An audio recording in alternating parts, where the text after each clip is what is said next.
Hello,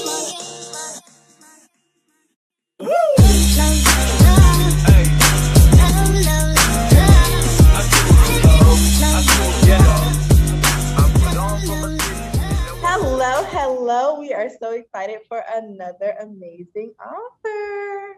You guys don't even understand how excited I am right now. I'm super excited. We have Nicholas Solis. I said it right? You did. Yes. How are you doing? Welcome to Doing great. It's so great to be here. Thank you so much. Awesome. Yes, you're welcome. We love having authors on, and especially authors like you who are just so amazing. So thank you for coming on. You're welcome. Thank you for having So me. here is what I've learned a little bit about you. You are an award-winning educator, right? Elementary educator. Correct. I've been teaching for 22 years and I've gotten a few awards during that time. And yeah, I just love it. I still love it. Even teaching through a pandemic, I still love it. So it's fantastic. What grade do you teach? Right now, I'm teaching fourth grade and it's the sweet spot. It's right in there. Fifth grade, they're real cool up until till the middle of the year, like Christmas time. And then third grade, they're great, but they still need a little too much. But that fourth grade, they can tie their shoes, but they still think you're cool. So fourth grade's like the sweet spot to be in for me. See, I thought that about like second grade. I feel like second grade for me was the sweet spot because they still loved you, although they knew how to do a little bit more. Some of my kids were learning how to like write in cursive, like they were surpassing all the lessons. So I felt good. I was like, yes, sweet. Yes, give me a hug. It's great. So I feel like second grade, but fourth grade, whew, takes a special person. I I think did 1 year of third grade and I was like, nope, take me back. I don't want to do it. I can't do the little ones. It's the fourth graders. Yeah. Nice, nice. Okay, also, you're a writing teacher at the Writing Barn in Austin, Texas, which is where you live right now. Correct. Yeah. It's weird. Like, and we'll get into this when we talk about starting writing. But I started really taking it serious a few years back, and I started taking classes at the Writing Barn. And I went so many times that they actually were like, "Okay, do you want to be a fellow here, where you TA classes and you get to go for free?" And I was like, "Yes." And now this next year, I'll be teaching a class. I'll be co-teaching a class for the first time. So I'm really excited about that. And so it's just been a nice progression, especially in a place that helped kind of grow me as a writer. And so I'm really excited about it.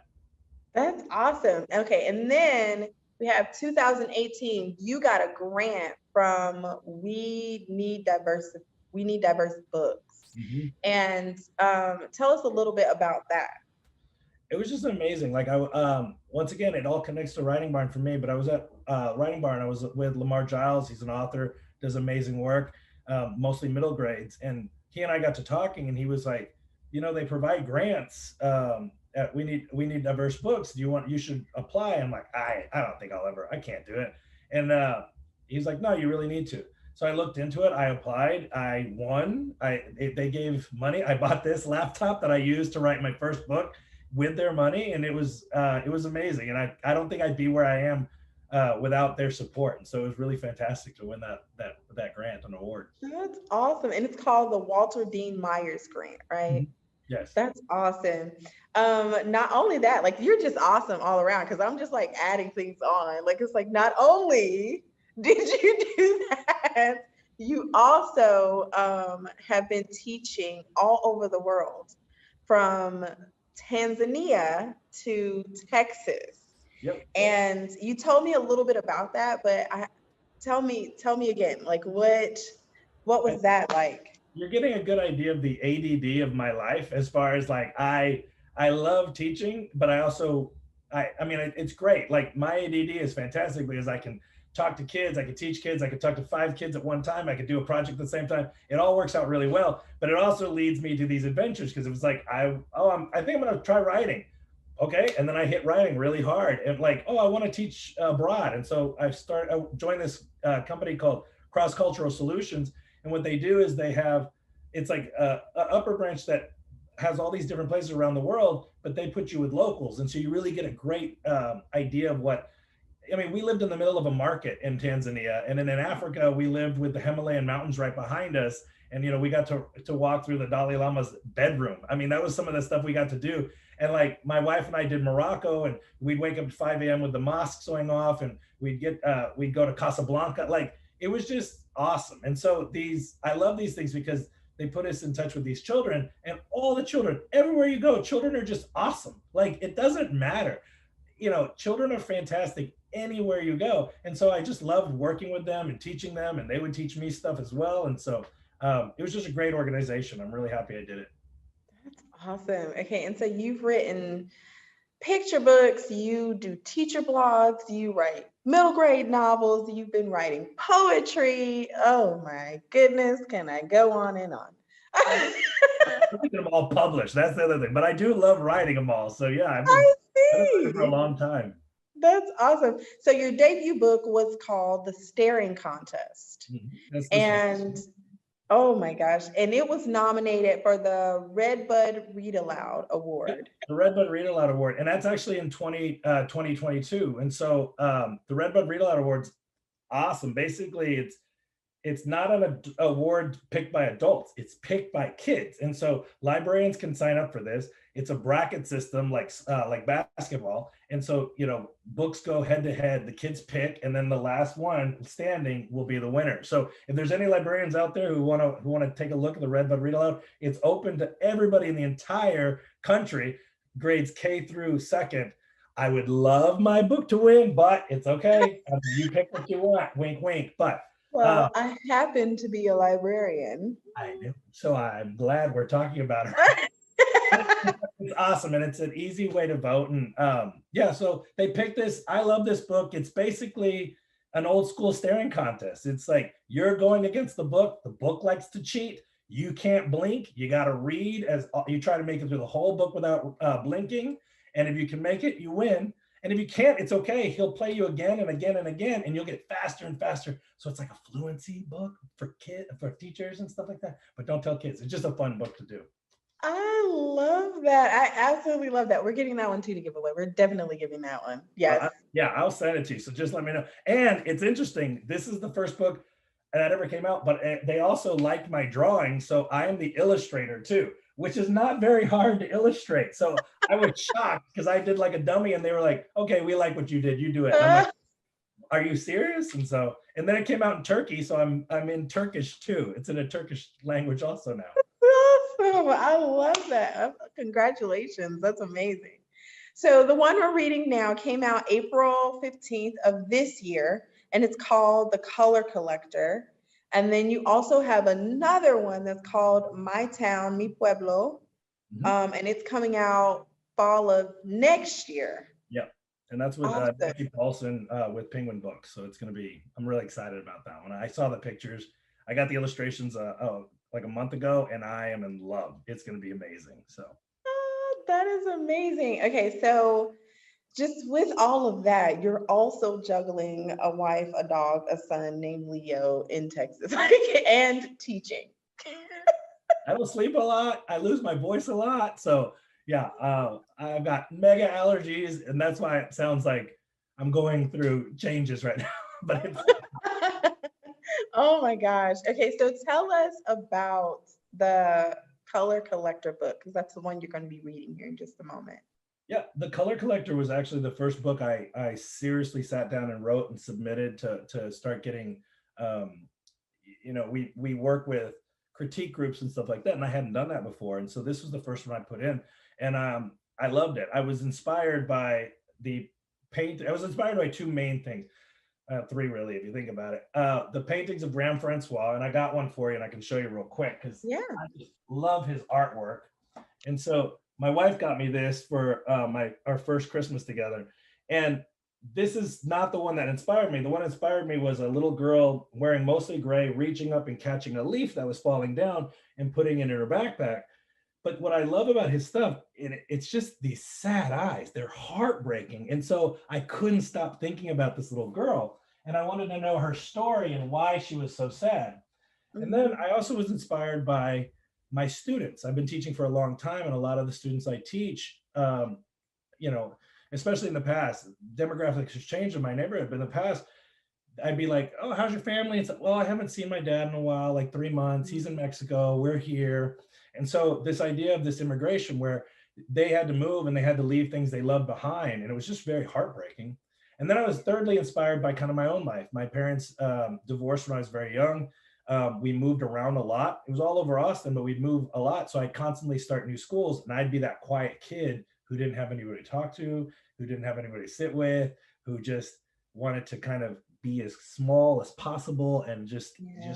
ignored. And so those three things came together, and that's how the Color Collector was born. Oh, that's beautiful. That is amazing. You're like really a one of a kind type of teacher. You have just this passion for just loving on kids and teaching them and being there for them. And then you also have this passion just for writing and doing all the things and sharing that passion with others all over the world. Like, oh my gosh, I love it so much. Ah, I'm blushing. yeah, I love it. It's amazing to find a teacher who really does have that like in the thick of it passion, even when because as a teacher myself, man, there were some hard times. So even having going for like 22 years, even just 10 years doing all of these different things, it's just amazing to see someone who has so much passion for it.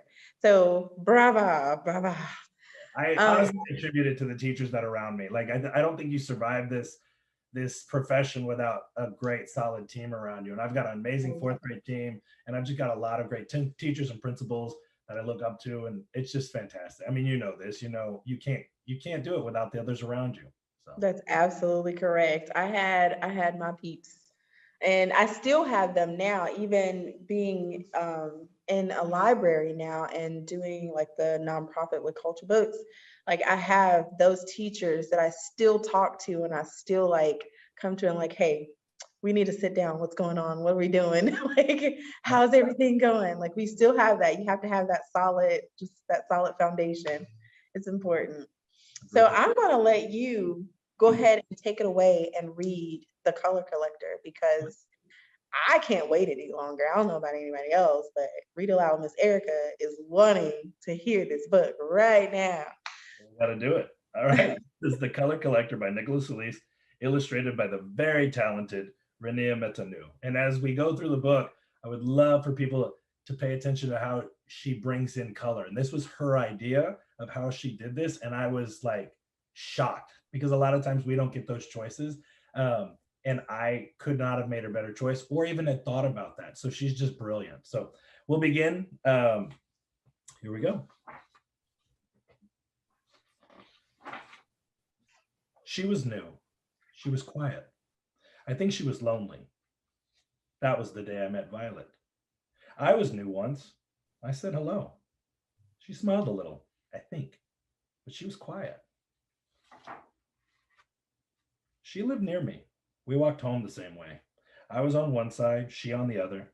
Always quiet, always alone. Every day the same. Until one day, the day she picked something up. The wind blew strong. A red candy wrapper did somersaults. It landed at her feet. It hugged her shoe. Violet picked it up, the bright red wrapper. Then it was gone, disappearing into her backpack. She looked up.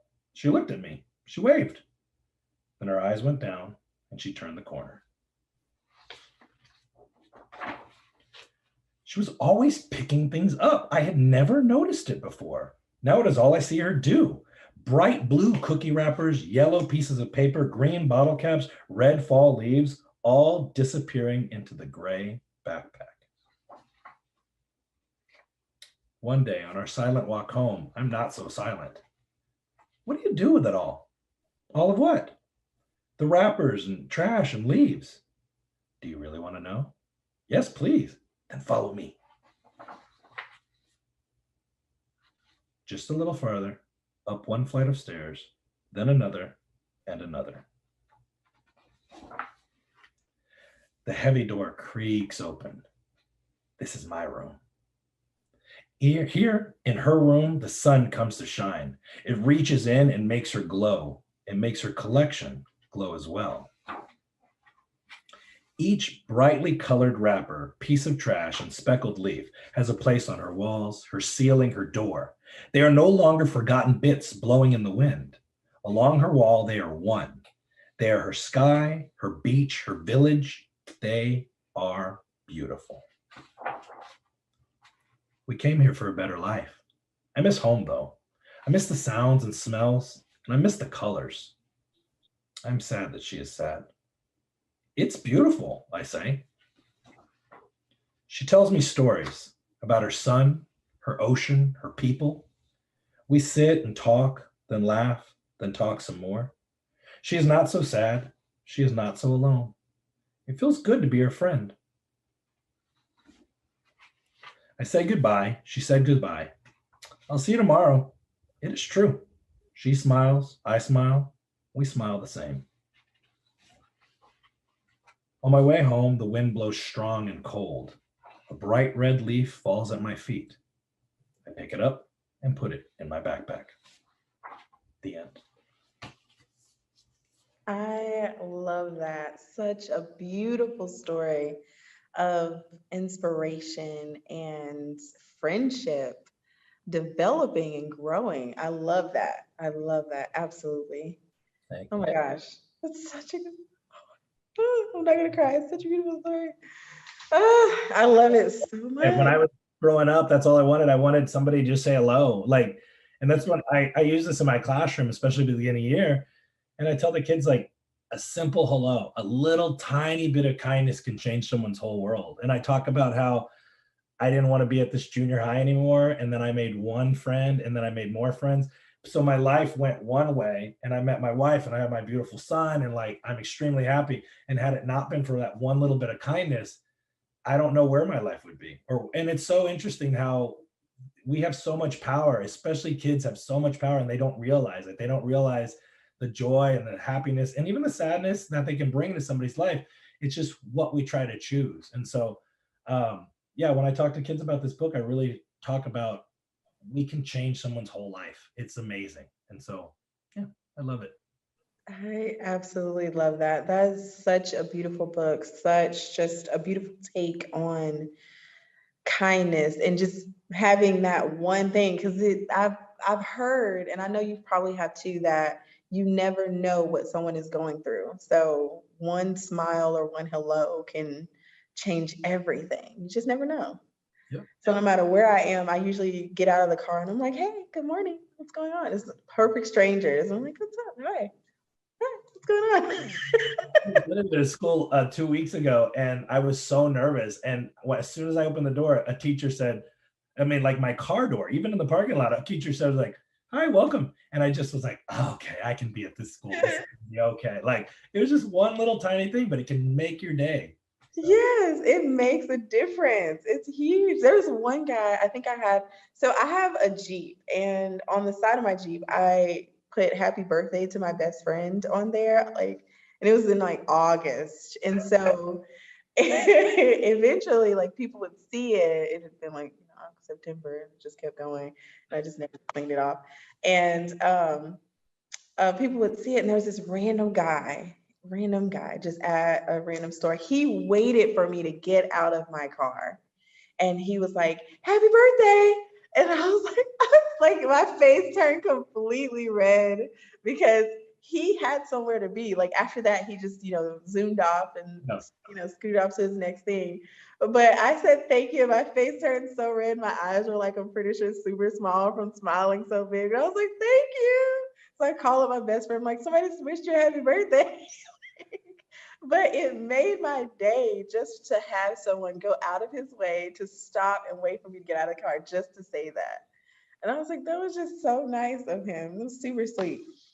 love it. But but I want to talk a little bit about the book. So what first attracted you to writing? Like what made you realize you wanted to be a writer? I mean, I've been writing honestly since I was like 8 years old. I started like I've always loved writing. I think I love the idea of writing. I would sit at my desk, I'd have my journal. I mean, there's certain types of writers, very organized writers, and teachers the same way. The filers, they put things away, they know where, or the pilers. I have like 20 journals that are like 3 pages filled, like, and the rest, like, so I'm a piler. And so that was what my room always looked like. But you'd find your desk, you'd clear it off. This would be your spot, and you just kind of sit. And so I would write like knockoff Encyclopedia Brown books. I don't know if you remember the Encyclopedia Brown books, but like they were like those little mysteries. And so I would start with those. I wrote a picture book for my brother. Like I just always liked writing. It was just something that was kind of fun that I could kind of control and that I could create the worlds within it.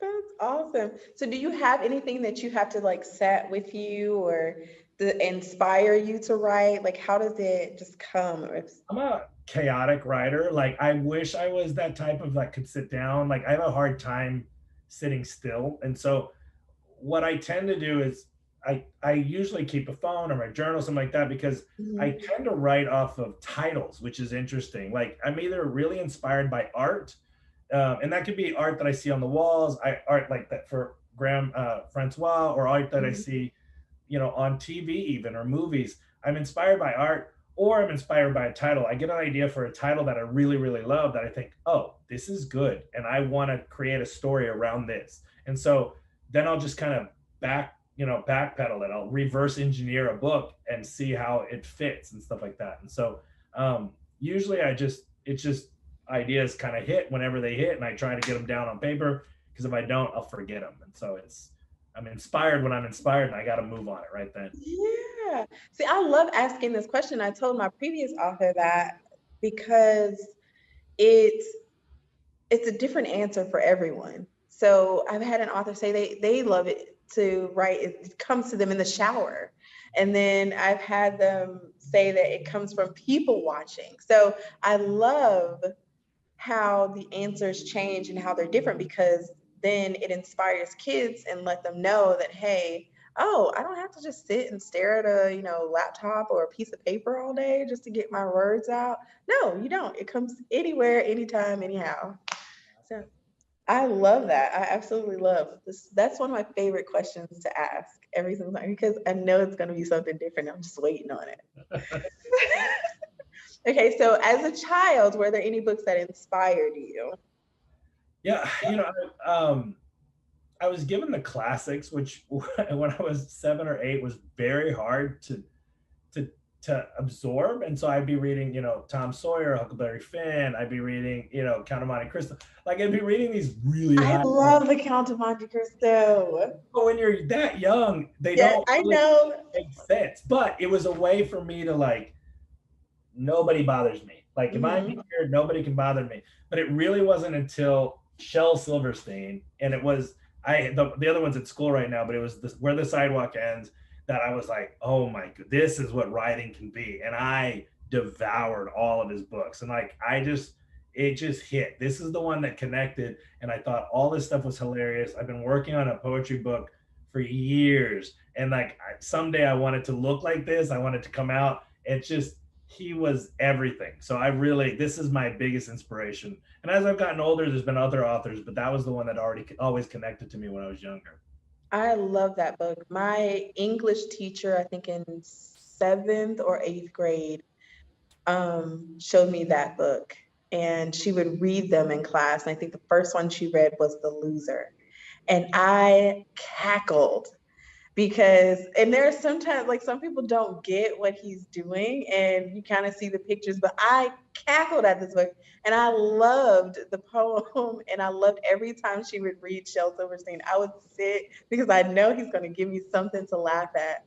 And it was The Loser, and then um Sick was one of the other Six is my ones. favorite. That was the one I was gonna say because it's just like it goes through the whole thing of everything, and then it's just like, oh wait, it's Saturday. Like okay, yeah, love it. Yes, and it's so crazy because I'll read these poems and I will cackle. And then it's just like everybody's looking at me. I was like, you don't. Okay, sorry. I don't think they get it. Like some people, it just for some people it can go over your head, but when you're really listening to it, it is hilarious. Like Sarah Cynthia Sylvia Stout. I was, oh my gosh, I loved it so much. So yes, I definitely get the love for Shel Silverstein. That was the first poetry um, poet that really connected to me too. So yes, definitely relate to that. And there's a lot of great poets out there, but the way he used humor was the way that really just got into my heart. And it's like I love it. It's just something I share with my students every year as well. Yes. Okay, so how many books have you written so far? So I've been kind of counting here, but I feel like there's more and I'm super excited. Three. So I've gotten three published, but honestly, for being, I've written probably 20 something, and some of them need to be tweaked. They're all either they're at near the end or in the middle. I've always considered myself a 90 percenter. Like I can get 90% of anything done. It's that last 10%. So that last 10% only gets done if I have a deadline, or if I'm in a group. I work really well with groups because they like, I'm like, this is what we do and this is what we do this, and then they help push it over the edge. And so I've got, probably 20, 25 books that have been written. They just need to be tweaked. But right now it's three. It's three that are out for sure. Or well, one's Gotcha. out next year. Yeah. And where can we find your books? So I know that there are two that's coming out 2022. One that came out 2021, which is So the staring contest came out in 2020. And this is, I mean, if you're in Austin, the local awesome biggest best bookstore is Book People. It's the independent Book People. It's amazing. mhm, But Barnes and Nobles, um, you can also find it on Amazon, but you can find it anywhere. So this one's everywhere. This one came out this year. The Color Collector, same thing. Book People, Amazon, Barnes and Noble. You can find it anywhere. And then I think the same thing's going to be happening with uh, My Town Mi Pueblo. And My Town Mi Pueblo is going to be a bigger publisher, so I'm hoping that there might be more distribution as well. awesome, awesome. And I I'm too love excited. that. No, you're fine. You're fine. So I know, well, this is the sad part because now we have our last question coming in, and Oh no, I wanted to hang out. I Like, know. This is our last question, and so we're coming to an end, guys. It's just been awesome hanging with you. I'll miss everybody. What is there anything that you would like to say to aspiring readers and aspiring writers out there, just to kind of inspire them to do? I mean, I'm going to say the same thing I kind of talk with my students when I teach them. And it's been interesting. I think we've developed an environment at my school where we take chances and we talk about growth mindset. That's a big thing I talk about at the beginning of the year, with this idea of like, we're never finished. Everything we can always learn. There's the power of yet. I might not be good at this yet, but if I keep on trying at it, I'm going to get better. And I remember when I first started teaching, I'd get a kid and I'd be like, okay, we're going to do some writing. Oh, I don't know how to write, or I can't write, or I don't know what to write about. And uh, Mm, it's this idea of like, just take chances. Nothing's going to go wrong with trying something out, giving it a go. I never thought I was going to be an illustrator. I never thought I was going to be a good enough drawer to be an illustrator, and yet this happened. And because I took a chance and I said, here, I'll try it, and then they were like, well, you do it. And I had to learn Adobe Photoshop. I had to learn these things, the skills to go with it. So I had to get better. But the things I always tell my kids is like, there's no good or bad, especially with writing. And I hope teachers take that too. This idea of like, at the beginning of the year, I don't care about capitalizations. I don't care about periods. I don't care about anything. All I care about is let's get some words on the page. We can fix all that stuff later. And as a writer, that's the biggest thing, because my first book didn't come out till I was 40. I'm 43 now. It's never too late to get started. It's never too late to try something new. It's never too late to dip your toes in. I just want everybody to just give it a go. Whether it's writing, whether it's reading, whether it's skydiving, whatever you want to do, I want everybody to just try it, because I mean, it could be amazing in a lot of stuff. I just try everything and usually it comes out amazing. So I want everybody to just give it a go. and on that note, I am just going to let it go because that's just absolutely amazing and the perfect place to just end the show. If you guys, we are going to give away, I think all of his books. We're going to just collect them all, and we're going to give them all away at some point. So keep a lookout because they are coming. We have two to give away right now. And then when the other ones come out, we'll be giving those away because they are amazing and all of the stories are just fun and beautiful. And I love them. Thank you so much for coming and sharing your passion with us and talking to us about everything you're doing. I hope that you come back and tell us more and do more with us because I just loved it. I am inspired to do some things. I'm very excited. I don't know. It's just I I, love I talking. do it. I'm so happy you invited me here. I had a fantastic time. So thank you. I really appreciate it. Of course, of course. And we can't wait to see everything that you're doing and to showcase it everywhere we are. Thank you guys. I hope you enjoyed yourself for another episode of Read Aloud, Miss Erica. Dun, dun, dun, dun. We hope to see you next week. See ya.